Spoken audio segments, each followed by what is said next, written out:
There is a particular kind of intellectual whose greatest strength is also their most disabling flaw, who sees real things clearly and then explains them wrongly, with such magnificent certainty that the wrongness becomes almost invisible beneath the prose. Chris Hedges is that intellectual. And the method of his failure is worth dissecting carefully because it is not stupidity, not dishonesty, and not ignorance. It is something more interesting and more dangerous. A theological architecture wearing the clothes of systemic analysis, so well-tailored that the wearer himself may no longer notice the seams.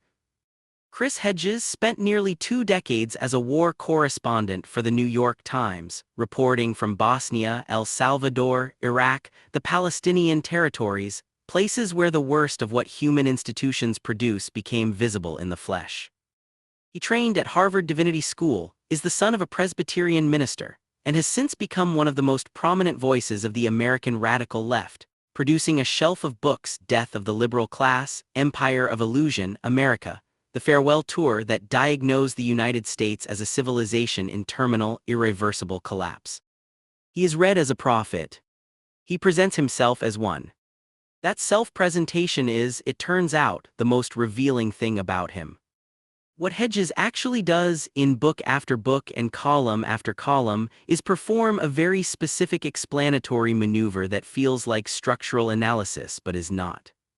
When confronted with a macro phenomenon, the capture of liberal institutions, the militarization of American foreign policy, the hollowing of working-class communities, he traces it not to institutional logic, not to feedback loops between political economy and legal structure, not to the organizational dynamics that constrain and reshape even well-intentioned actors, but to the moral depravity of a class of persons. The institutions are corrupt because the people running them chose corruption. The liberal class failed because liberal intellectuals preferred comfort to courage. The system reproduces itself because wicked men will it to. This is not an account of how structures select for certain behaviors and then deepen those behaviors through organizational pressure.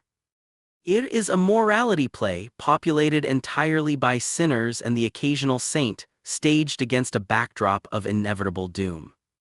His rhetoric is the delivery mechanism.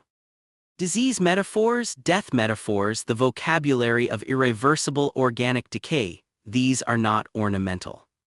They are doing the epistemological work that the analysis never does.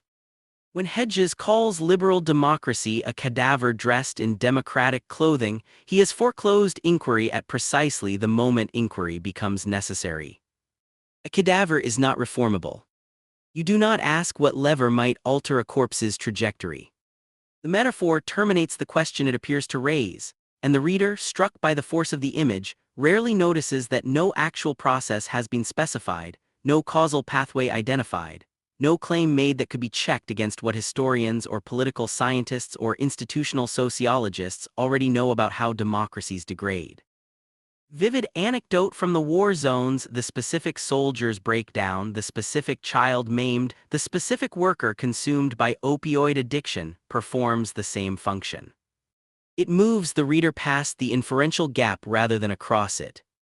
The problem is not that Hedges is wrong about what he observes.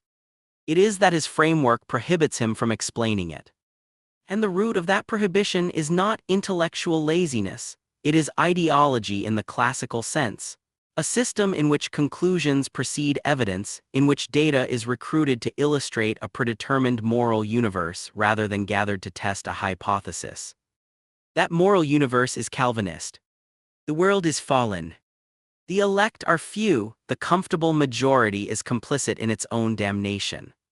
This is the deep grammar of his thought, and no quantity of citations from Gramsci or Sheldon Wallen or Dostoevsky has displaced it. When he diagnoses institutional failure, he is not conducting an analysis of emergent organizational properties, of how belonging to a system induces new behaviors in its members regardless of their private intentions. He is delivering a sermon. The fallen world simply wears a different costume in each book. The methodological consequence is severe and consistent. Because the framework is essentially theological, a drama of total corruption, prophetic revelation, and imminent collapse, Hedges cannot engage with the interaction dynamics that actually produce the phenomena he describes. He cannot account for partial reforms, for institutional ambivalence, for the ways macro systems generate contradictory pressures on their participants rather than simply sorting people into the saved and the damned. His claims do not travel into neighboring disciplines, comparative politics, economic history, organizational sociology, because they were never designed to be tested against those fields. They were designed to be felt, a framework that slides frictionlessly through every crisis, that is enriched by nothing and complicated by nothing, that produces the same verdict regardless of the specific historical configuration it encounters, is not an explanatory tool. It is a prophecy on a loop. The war journalism compounds rather than corrects this. Presence at atrocity is morally serious and epistemically treacherous, in equal measure. It generates vivid, emotionally corroborated description. It does not generate any kind of explanation. When Hedges scales a phenomenology of violence upward to diagnose an entire civilization, he is not extending evidence, he is generalizing a moral impression and calling it analysis, and here is the sharpest irony. Precisely because his framework renders every phenomenon as evidence of total, irreversible, morally absolute catastrophe, he cannot produce a politics. He can produce denunciation, and denunciation requires no explanation whatsoever. It requires only a pulpit. The prophet announces the apocalypse, the analyst asks what produced it and what, pulled differently, might alter it. Hedges has never been interested in the levers. The apocalypse is structurally necessary to him, not because the evidence demands it but because the prophetic identity requires it. Precision would be apostasy. Partial hope would be betrayal. To be fair, and fairness here costs nothing because the subsequent verdict is not softened by it, Hedges is sometimes right about what he describes. His reporting on poverty in Camden, on the mechanics of imperial warfare, on the abandonment of working-class communities, is frequently compelling precisely because he is observing at the correct scale. American institutions have developed features, the carceral state, the surveillance apparatus, the systematic militarization of foreign policy, that deserve unflinching, systematic criticism. Hedges sees these things. His rage at them is not manufactured. The ruins he describes are real ruins. But seeing real ruins and knowing how ruins are made are two different cognitive operations, and Hedges has persistently confused them. His diagnoses are sharper than those of more cautious commentators. His explanations are almost always less reliable, not despite his intelligence, but because of his ideology which structurally prohibits him from asking what a system does to the people inside it, as distinct from what those people deserve. The result is that his books are moving and his framework is useless.